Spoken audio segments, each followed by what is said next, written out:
একটা ছেলেকে বলতে বলেন, এখানে আইসা দাঁড়াই আব্বা, তোমরা একটা ছেলে আইসা বলো যে ব্রাজিল আর্জেন্টিনার খেলোয়াড়ের সাথে আমাদের ধর্মীয় সম্পর্ক কি? যদি ধর্মীয় কোনো সম্পর্ক না থাকে তো আমাদের রাষ্ট্রীয় সম্পর্ক কি? বাংলাদেশের অর্থনীতি, সামাজিক, বাংলাদেশের উন্নতি, প্রগতি, আধুনিকতার জন্য শুধু মাতৃভূমির মায়াও যদি থাকে, একটা নাফরমান বল বেটা এখানে দাঁড়ায়া আর্জেন্টিনার ব্রাজিলের খেলোয়াড়ের সাথে আমাদের বাংলাদেশের উন্নতির কি সম্পর্ক বল? ইসলাম তো আছে নাই, রাষ্ট্রের বলেন, রাষ্ট্রের বলতে বলেন, এ দেশের উন্নয়নে কথা বলেন না, আমাদের সাথে ওদের কি কি লেনদেন বলেন আঙ্কেল, বলো না আব্বা। হ্যাঁ, একটা কথার বুঝায় কও যে একটা যুক্তি তো থাকবে। হুজুর, এই ফুটবল বিশ্বকাপে যদি আমরা ব্রাজিল এবং আর্জেন্টিনার পক্ষে ব্যাপক লাফাইতে পারি, বিনিময়ে ওই দেশের লোকেরা যদি আমাদের প্রতি সন্তুষ্ট হয়, তাহলে আমাদের দেশের রেমিটেন্স বেড়ে যাবে, আমাদের দেশের তেল বেড়ে যাবে, আমাদের দেশের উন্নতি বেড়ে যাবে। একটা কিছু তো হবে, সেটা কি বলো না আব্বা, বলো। কাতার বিশ্বকাপে প্রধান আলোচ্য বিষয় ছিল, আমরা স্পষ্ট পত্রিকায় দেখছি, এখনো পিছনে সার্চ দিলে পাওয়া যাবে, কাতার বিশ্বকাপে প্রধান আলোচ্য বিষয় ছিল মদের বোতল।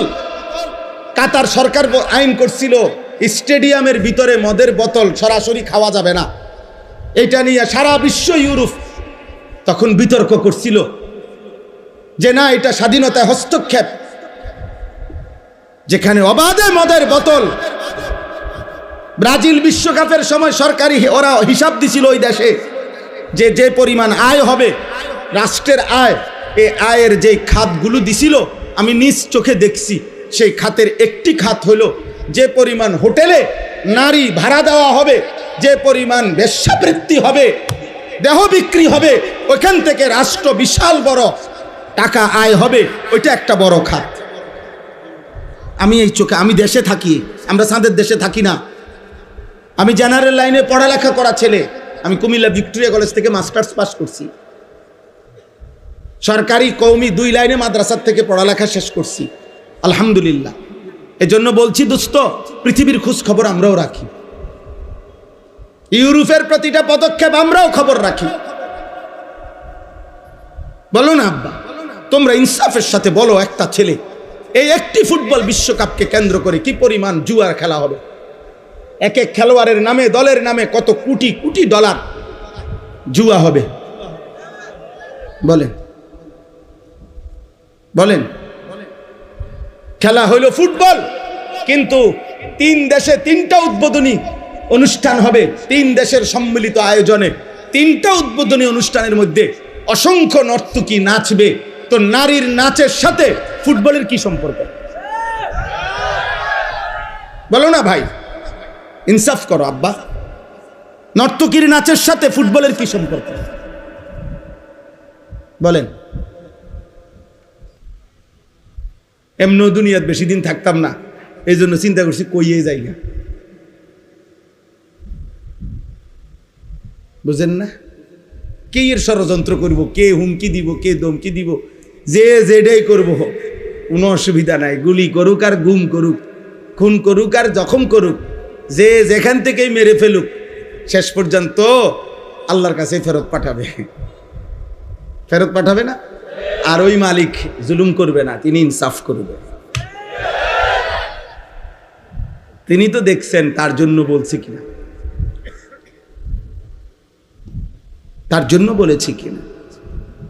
দুনিয়া খুব কেয়ারফুল থাকলেও মরে যায় একেবারে খুব। আমি আমার পরিচিত একজন করোনার সময় 4 তালা একদিনের জন্য নামে নাই, ওনার পরিবার বলছে উনি মারা গেছে, আর হচ্ছে শুধু হুজুর একদিন বিকাশে, আরে মোবাইলে কোনোভাবে টাকা নাই, কেউ ফোনটা ধরতেছে না, শুধু নিচে বিল্ডিংয়ের ওনার নিচতলার সামনেই দোকান, নাইম্মা দোকানের শুধু কইছে টাকা দিত, সাথে সাথে উঠতে গেছে। এই সময়ে করোনা ধরে লাগছে না, উনি মরে গেছে। সর্বোচ্চ সতর্ক অবস্থায় উনি মারা গেছে, অসতর্ক অবস্থায় কোটি কোটি মানুষ মরে নাই।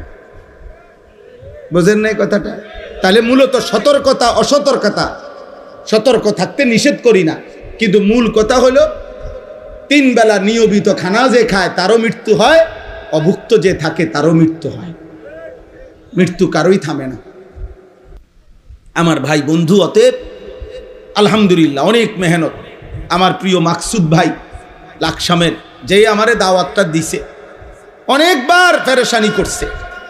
এই মানুষটা দিন রাত নিজের এলাকায় কোথায় কোনখানে একটা মাহফিল, একটা আলেম ওলামা আনা যায়, ওনার সারাদিন এই ফিকির, সারাদিন আমার কতভাবে যে বুঝাইয়া আনছে যে হুজুর অনেক ভালোবাসা নিয়া এলাকার সর্বস্তরের জনগণ মিলে, নওজোয়ান ছেলেরা, বয়স্ক বাবা চাচারা সবাই আন্তরিকতা নিয়ে এই মাহফিলটা সাজাইছে। খতিব সাহেব, ইমাম সাহেব উনিও বললেন মাশাআল্লাহ, আমি আপনাদের সবাইকে মোবারকবাদ জানাই, আপনাদের সকলের ভালোবাসা আন্তরিকতায়। এই জন্য আমি শুধু এতটুকুই বলতে চাই, আমরা সবাই মিলে, আব্বা যারা বয়স্ক আছেন, বাবা আছেন, যারা অভিভাবক শ্রেণী আছেন, আপনারা যদি এই মানুষের পরিচর্যা না করেন, শুধু বিল্ডিং দালান, সোফা খাট ফার্নিচার, শুধু ছাদ ঢালাই, এই দুনিয়ার এই সম্পত্তির আসবাবের পরিচর্যা করিলে এই সমাজ নিরাপদ থাকবে না আব্বা, এই সমাজে বেঁচে থাকা কঠিন হবে। এই জন্য হাত জোর করে আল্লাহর কোরআন সামনে বললাম, মানুষের পরিচর্যা করেন। ছেলেটাকে ছেলে বা মানুষ বানান, মেয়েটাকে মানুষ বানান, ইনসান বানান, ইনসান, নট ইকোনমিক্যাল অ্যানিম্যাল। শুধু অর্থনৈতিক প্রাণী বানায়েন না, মানুষ বানান। এই কথার অর্থ হইল শুধু উপার্জন করতে পারে কোনো না কোনোভাবে, শিক্ষার মাধ্যমে হোক অথবা না শিক্ষা হোক, কোনো না কোনোভাবে পয়সা রোজগার করতে পারা, এটা যথেষ্ট না, এটা যথেষ্ট না। আমার ছেলে কামাই করে, এটা যথেষ্ট না। আমার মেয়ের জামাই রোজগার করে, এটা যথেষ্ট না। বরং ঈমান, ইসলাম, সিজদা, আখলাক, চরিত্র, হালাল হারাম, পাক নাফাক, পবিত্রতা অপবিত্রতা, 5 ওয়াক্ত নামাজ, বন্দিগি, এইটার নাম হচ্ছে মানুষ। এইটার নাম কি বলেন না? আখলাকের নাম মানুষ, গোলামির নাম মানুষ, আল্লাহর বন্দিগির নাম মানুষ। আর নাই তো শুধু উপার্জন করে, সে ইকোনমিক্যাল অ্যানিম্যাল, অর্থনৈতিক প্রাণী, সে শুধু উপার্জনকারী প্রাণী, যে শুধু রোজগার করে, উপার্জন করে কোনো না কোনো ভাবে, হয় পড়ালেখা করে নয়তো পড়ালেখা ছাড়া। কিন্তু মানুষ হওয়া ভিন্ন জিনিস, মানুষ হওয়া ভিন্ন জিনিস। কোরআনুল কারীম এই জন্য আল্লাহ তাআলা বলছেন পরিষ্কার, আপনি রাগ করলেও বলতে হবে, সুখ করলেও বলতে হবে। আল্লাহর কোরআনে আল্লাহ বলছে, যেই দিল আল্লাহকে নিয়ে ভাবে না, যেই কান আল্লাহর কথা শুনে না, যেই চোখ আল্লাহর আয়াত দেখে না, খোদার কসম আল্লাহ বলছে উলাইকা কাল আনআম, ওই মানুষগুলো জানোয়ার, জানোয়ার, জানোয়ার। আল্লাহ বলছে। আপনার প্রতিবাদ করার ইচ্ছা থাকলে কোরআনের সাথে কইরেন, আমার কোনো আপত্তি নেই। আপনার হিম্মত থাকলে আল্লাহর সাথে কথা বলেন। কিন্তু আল্লাহ পরিষ্কার বলছে, দিল যার আল্লাহকে নিয়ে ভাবে না, কান যার আল্লাহর কথা শুনে না, চোখ যার আল্লাহর আয়াত দেখে না, ও জানোয়ার। আল্লাহ বলছে অত্তাবা হাওয়াহু ফামাসালুহু কামাসালিল কালব। আল্লাহ বলছে মনের ইচ্ছে মতো যে চলে, মনের ইচ্ছে মতো যে চলে, খোদার কসম কোরআনের আয়াত, আল্লাহ বলছে তার জীবন কুত্তার জীবন। ফামাসালুহু কামাসালিল কালব, তার দৃষ্টান্ত, তার উদাহরণ কামাসালিল কালব, কুত্তার মতো। কালবুন মানে কুত্তা। মনের ইচ্ছা মতো চলে। তোমরা যারা 5 ওয়াক্ত নামাজ পড়ো না, তোমরা নিজের ইচ্ছায় না আল্লাহর ইচ্ছায় পড়ো না, কথা বলে না তো। আল্লাহ তাআলা বলে নিজের ইচ্ছায় যে চলে তার উদাহরণ কুত্তার মতো। 365 দিনে একদিনও ফজরের নামাজ পড়তে পারলা না, কারণটা কি আব্বা? আল্লাহকে এভাবে ভুলে যায় মানুষ, এভাবে ভুলে যায়। আহা, এই পৃথিবীর সাধারণ থেকে সাধারণও যদি কেউ কারো জন্য কোনো সুপারিশ করে, সে তো কথা জানতে চায়, কি বিষয়ে সুপারিশ করতাম, কি বলতাম, আমনে কদ্দুর আগাইছেন, আমনে কোনানে আইয়া বাজ্যা গেছেন, হ্যাঁ কাগজপত্র কি কি আছে। আমি আজকে একজন ডাক্তারকে বলছি, আমার বিবিরে ডাক্তার দেখাইতাম শনিবারে, আমার ঘনিষ্ঠ, উনি বলছে হুজুর গত 2-3 বছরে যত ডাক্তার দেখাইছেন এই বিষয়ে সবগুলো স্লিপ প্রেসক্রিপশন নিয়ে আইসেন। কথা বোঝেন নাই আমার?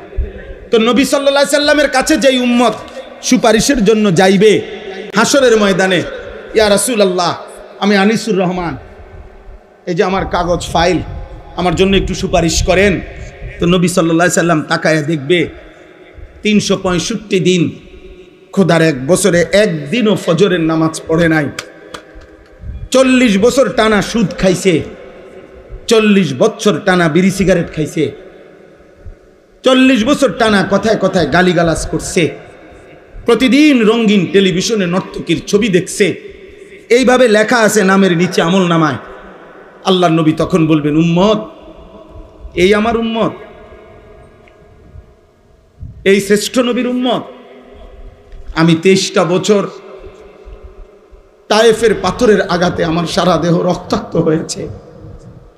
আমি এত রক্ত ঝরাইলাম যে আমার পায়ের জুতার সাথে পায়ের তালু রক্তে জমাট বাইদা খুলতে কষ্ট হয়েছে। 14 দিন টানা ক্ষুধার কষ্টে আমি পেটে 2টা পাথর ভাঙছি। 3 মাস আমার ঘরের চুলায়, খোদার কসম হাদিসে আছে, নবীর স্ত্রী আয়েশা বলছে রাদিয়াল্লাহু তাআলা আনহা, 3 মাস নবীর সংসারে টানা চুলায় কোনোদিন রান্না করা খাবার জোটে নাই। উহুদের দান করা শহীদে গর্তের মধ্যে এতটা সময় পড়েছিল যে নবীজি কাউকে ডাকতেও পারতেছিলেন না, কেউ খুঁজতেও পাচ্ছিলেন না। আল্লাহর নবী এভাবে আহত হয়ে রক্ত মাখা দেহ নিয়ে উহুদের প্রান্তরে পড়েছিলেন। নবী বলবেন, উম্মত, এই আমার তায়েফের রক্তের বিনিময়, এই আমার উহুদের দান শহীদ করার বিনিময়, এই আমার পেটে পাথর বাঁধা ক্ষুধার কষ্টের বিনিময়, এই আমল নামা। 60 বছর বয়সেও বিড়ি সিগারেট, 60 বছরের দাড়িওয়ালা বুড়া, এখনো নর্তকীর নাচ, টেলিভিশনে চা দোকান, নাচ গান দেখা। আমি আল্লাহর সামনে এটা কেমনে সুপারিশ করি বলেন না? নবীজির সুপারিশ মানে কি? আপনার গুনাহ মৃত্যু পর্যন্ত মজবুতির সাথে গুনাহ চলবে, এক সুতা আপনি নড়াচড়া করবেন না গুনাহ থেকে। আর নবী শুধু দাঁড়াইবেন আর নবী বেহেশতে ঢুকাবে, এটা নিয়ে সুপারিশ। কথা বলেন না কেন? বলেন, একজন মুসলমান বলেন, সুপারিশ বলতে কি বুঝছেন? সুপারিশ মানে তো আবেদন। সুপারিশ মানে কি গ্রহণ? কথা বলেন না কেন? সুপারিশ মানে মুক্তি, সুপারিশ মানে নাজাত, সুপারিশ মানে জান্নাতে ঢুকানো, সুপারিশ মানে আবেদন। আবেদন, কেউ যদি সুপারিশ করে এটা প্রমাণ করে আবেদন, এটা আবেদন করছে, গ্রহণ করা, অনুমোদন করার জন্য ভিন্ন আরেকজন আছে। কথা বলে না? তাহলে নবীজি কি করবে? সুপারিশ করবে, তো এটা অনুমোদন করার জন্য আরেকজন কেউ থাকবে নি, তিনি কে? আরে বলেন না কে? তো নবীজি আবেদন করিলে, মনে করেন নবীজি আবেদন করার পর 1 কোটি মানুষ, সাপোজ আর কি 1 কোটি মানুষ আবেদন করছে, আল্লাহ তাআলা যদি বলে, বন্ধু আপনার আবেদনে ধরেন আমি একজন বাদে বাকি সবাইকে জান্নাত দিলাম, একজনকেই শুধু জাহান্নাম দিলাম, আর সেই একজন যদি হয় আনিসুর রহমান, তাহলে বাকি সবাই জান্নাতে গেলে আমার কি লাভ? কথা বুঝেন নাই আমার? নবীর সুপারিশে মনে করেন 100 কোটি যাবে। এই ছেলে, এই বেয়াদব, এই বেটা বেয়াদব, মোবাইল ধরলা কেন? গাদ্দারি করো কেন? তুমি চলে যাও বেটা, তোমার মতো ফালতু শ্রোতা না হলে চলবে বেটা।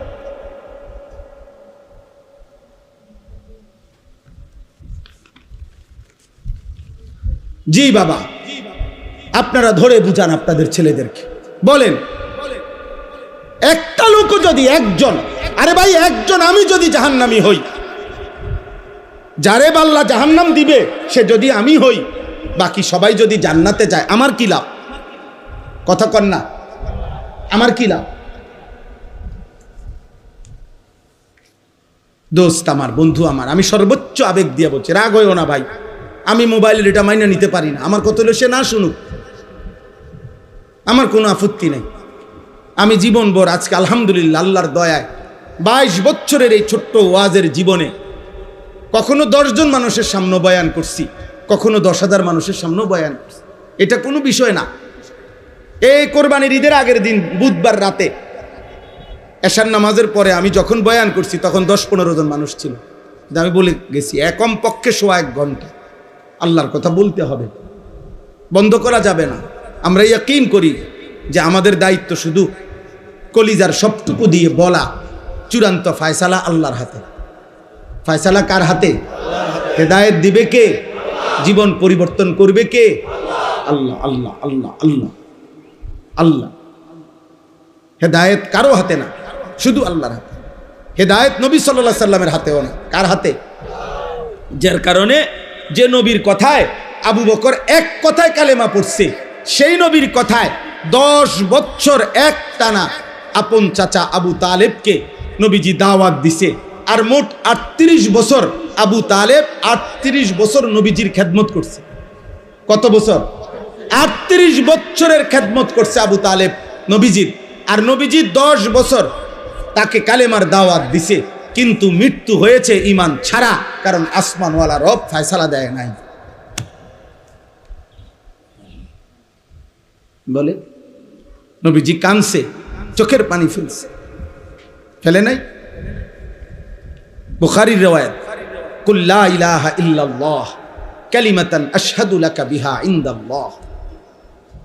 আল্লাহর নবী বলছে, চাচা একবারের জন্য কালেমাটা পড়েন, একবার শুধু বলেন চাচা, আপনি শুধু বলে রাখলে হাসরের ময়দানে আমি আপনার জন্য আল্লাহর নিকট সাক্ষ্য দেব।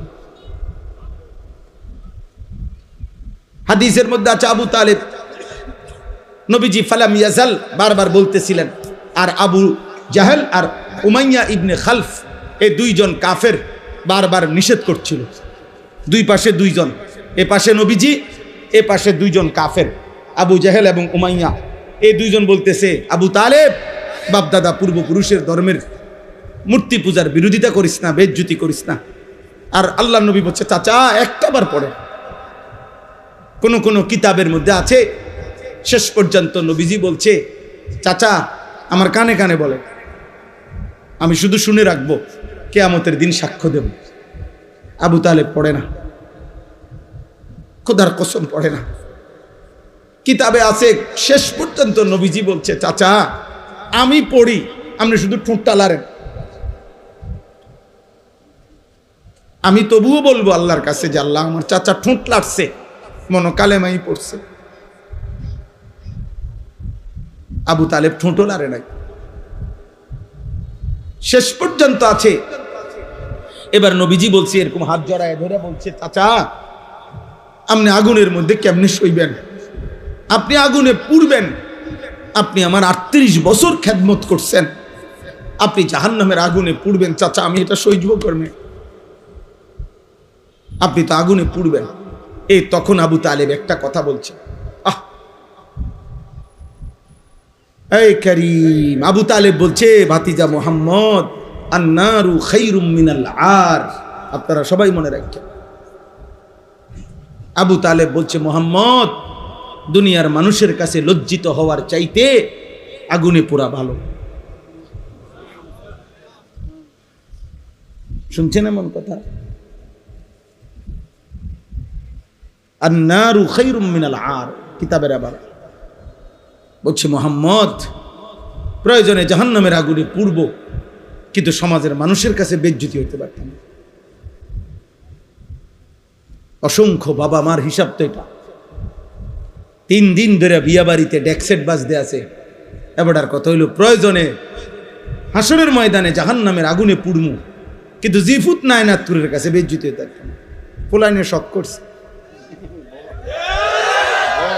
ফুলাইনে কি করছে? ফুলাইনে শখ করছে। হ্যাঁ, বেড়া বেড়ি এক প্যান্ডেলে খাওয়াইতে আছে, ও গুণা হইব তো, ও অক গুণা, কিতা করণ যাইবার, হয়তো কিছু পিঠা খাওয়ান লাগবো কবরে, কিন্তু বেজ্জুতি থেকে তো বাঁচতাম। গ্রামে বেজ্জুতি হয়েছে না, হেবড়া মানুষে হেবড়ার একটা আলগি দিয়া টাঙ্গাইয়ে থইছে ইজ্জত দিয়া। বুঝেন নাই কথা?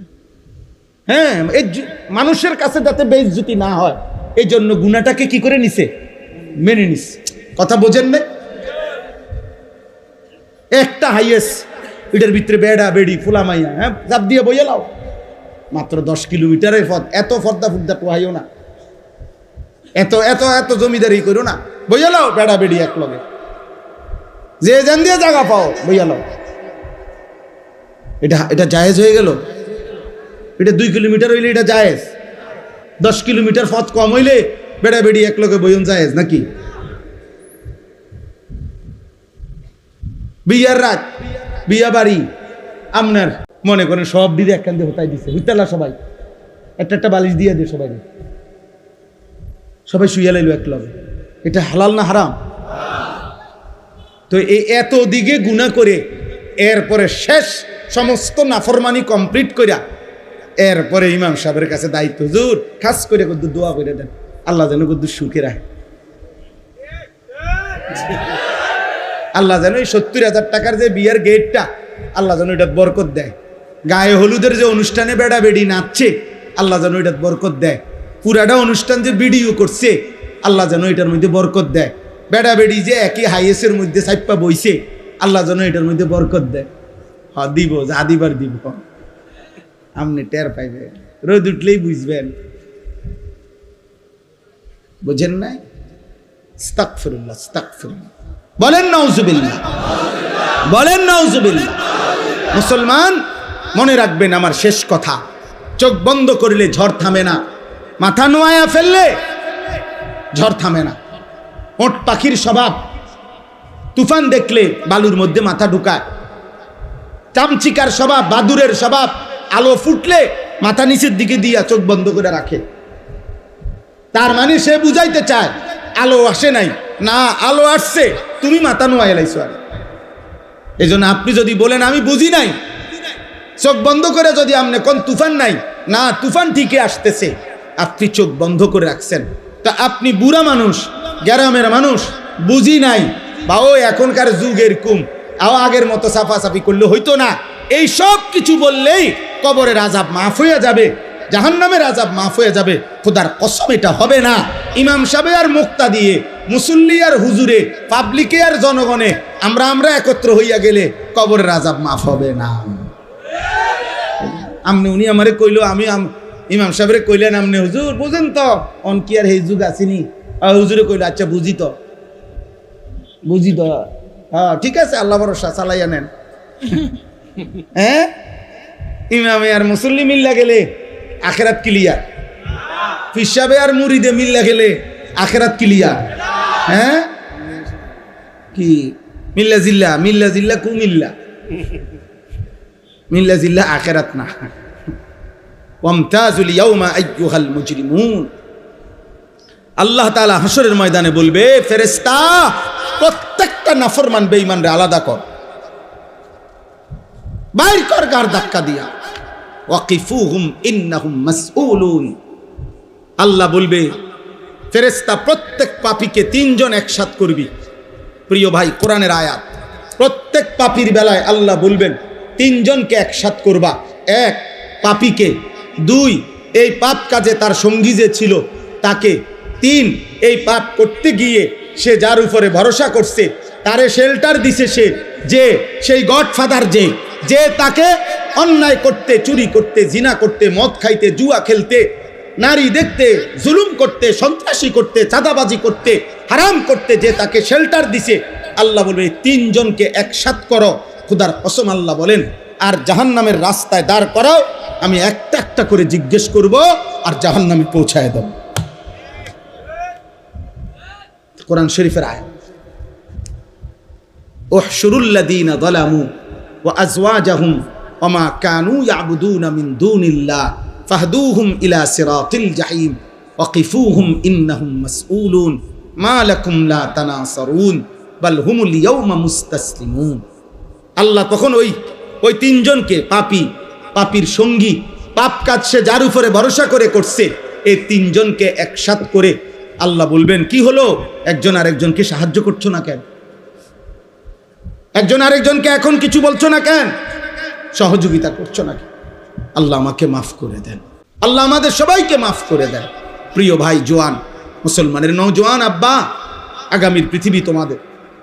তোমরা যাদের বয়স 14 বছর, 16 বছর, 18 বছর, 20 বছর, আমার আব্বা, তোমরা এত কম বয়সে এমন সুন্দর হায়াত নষ্ট করো না। এত নারী দেখো না আব্বা, এত নারী দেখো না, এত অশ্লীল ছবি মোবাইলে দেখো না, মদের আড্ডা, জুয়ার আড্ডায় যাইও না। জিনা আর ব্যভিচার, নারীর আড্ডায়, হারাম কোনো মেয়ের সাথে প্রেম ভালোবাসা, হারাম কোনো সম্পর্ক, পার্ক রেস্তোরাঁ বিনোদন, রাতভর গল্প, মোবাইলে আলাপ, বাস্তবতার হারাম প্রেম, সবটাই জিনা।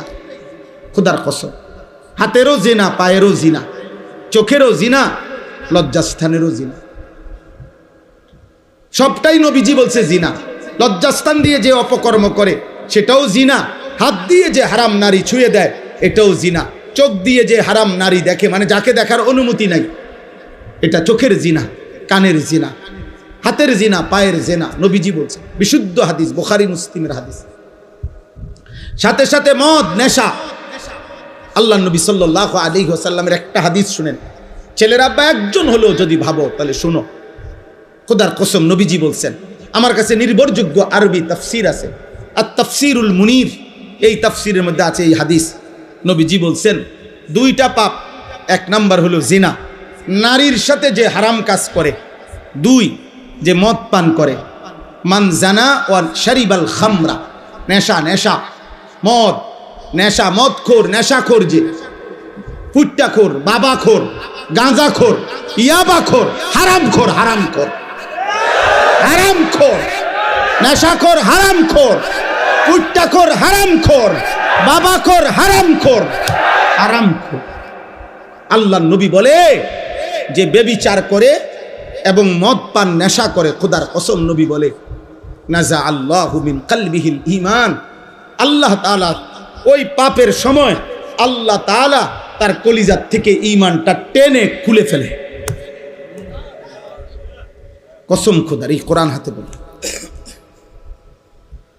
নাজা আল্লাহু মিন কলবিহিল ঈমান কামা ইয়াখলাউল ইনসানু আল কামিসা মিন রাসিহি। নবীজি বলেন, মানুষ যেমন তার গায়ের জামা খুলে ফেলে, ঠিক তেমনি ভাবে আল্লাহ তাআলা নেশাখোর আর নারীর সাথে যে অপকর্ম করে তার কলিজার থেকে ঈমান এভাবে খুলে ফেলে। কি সাংঘাতিক কথা বলো। এই ব্যভিচারীকে আল্লাহ যেন বলে, এদিকে ওয়েট, কই যাচ্ছ? বেডি দেখবা? উলঙ্গ ছবি, নর্তকী, জিনা, ব্যভিচার, হারাম নারীর আড্ডায়, ওয়েট, 1 মিনিট। আল্লাহ যেন ডাক দিয়ে বলে, দাঁড়াও দাঁড়াও, আমার ঈমান আমারে দিয়া যাও, যা এবার বেঈমান যা। যে মদ পান করে, নেশাখোর, আল্লাহ তাআলা বলে, দাঁড়া 1 মিনিট, নেশাখোর, দাঁড়াও দাঁড়াও, আমার ঈমান আমারে দিয়া দাও, যাও এবার বেঈমান যাও, যাও। নবীজির একজন বিখ্যাত সাহাবী ছিল আবু দারদা। সাহাবাদের মধ্যে সবচেয়ে বেশি ইবাদত করতেন যিনি, আবু দারদা, সাইয়্যিদুজ যুহাদ, দুনিয়া বিমুখ আখিরাতমুখী সাহাবাদের মধ্যে যিনি সর্দার ছিলেন, ওনার নাম ছিল আবু দারদা রাদিয়াল্লাহু তাআলা। নবীজি ওনাকে 3টা ওসিয়ত করছিলেন। উনি নিজে বলছে, আমার বন্ধু, আমার নবী আমাকে 3টা ওসিয়ত করছে। 1 নাম্বার, লা তুশরিক বিল্লাহ ওয়া ইন কুত্তি'তা আও হুররিকতা। বলছে, আবু দারদা, যদি তোমাকে গলা কাইটা হত্যাও করে, যদি তোমাকে আগুনে পুড়িয়েও ফেলে, আল্লাহর সাথে শিরিক করো না। কি করো না? শিরিক করো। মাইরা ফেলুক আর পুরাইয়া ফেলুক, আল্লাহর সাথে শিরিক করো, আল্লাহর সাথে ভিন্ন কাউকে ডাইকো না, 1 জাররা পরিমাণও আল্লাহর সাথে কাউকে মিলাইও না, আল্লাহর সাথে কাউকে মিলাইও না, ধর্মের নামেও না, অধর্মের নামেও না। কোনো চাওয়া পাওয়া পূরণ হওয়ার জন্য পৃথিবীর কারো কাছে আল্লাহর সমকক্ষ মনে করে চেও না। মাখলুকের কাছে চাওয়া যায় না, চাইতে হয় শুধু কার কাছে? আল্লাহর কাছে, আল্লাহর কাছে। আল্লাহ আমাদেরকে বুঝার তৌফিক দান করেন। 2 নাম্বার, লা তাতরুকিস সালাতা মুতাআম্মিদান মাকতুবাতান। কোন ফরজ নামাজ, ফজর, জোহর, আসর, মাগরিব, ইশা, জুমা, এরকম ফরজ নামাজ নবীজি বলছে ইচ্ছে করে ছেড়ে দিও না। ফামান তারাকাহা ফাকাদ কাফারা, যে ইচ্ছে করে ফরজ নামাজ ছেড়ে দেয়, মনে রেখো সে যেন কাফিরি হলো। 3 নাম্বার, লা তাশরাবিল খামরা, মদ পান করো না। ফাইন্নাহা মিফতাহু কুল্লি শার, কেননা মদ, নেশা সমস্ত পাপের চাবি। মদখোর যে নেশা করে সে নারী লুবি, সে জুয়া খেলে। যেখানে মদের আড্ডা সেখানে গানের আড্ডা, যেখানে গানের আড্ডা সেখানে নারীর আড্ডা। এই তিন জিনিস, মদ, নারী, গান, বাদ্য, এই তিন জিনিস এক ক্ষতি আনে তিন দাগ। বুঝেন নাই? একই ক্ষতি আনে। যেখানেই মদের আড্ডা সেখানে নারীর আড্ডা, সেখানে গানের আড্ডা, এই তিনটে একসাথে চলে। নাউজুবিল্লাহ, নাউজুবিল্লাহ।